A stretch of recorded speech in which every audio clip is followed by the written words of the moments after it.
انسان کو دراصل کون سی چیز ہے جو تکلیف دیتی ہے رشتوں میں، تعلقات میں؟ وہ انسان کی ایکسپیکٹیشنز ہیں کہ جب کوئی ہمیں تکلیف دے جاتا ہے تو ہم کہتے ہیں میں تصور بھی نہیں کر سکتا تھا کہ تم میرے ساتھ ایسا کرو گے یا ایسا کرو گی.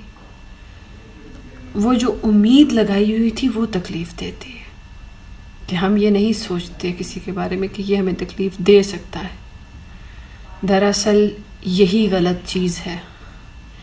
ہماری امید اللہ سے ہونی چاہیے کہ جب تک اللہ ہے تم تکلیف نہیں دے سکتے، اور اللہ کے علاوہ مجھے کوئی خوشی بھی نہیں دے سکتا. لیکن یہ بات یقین کی ہے، اور ہمارا یقین اللہ پر کم، انسانوں پر زیادہ ہوتا ہے.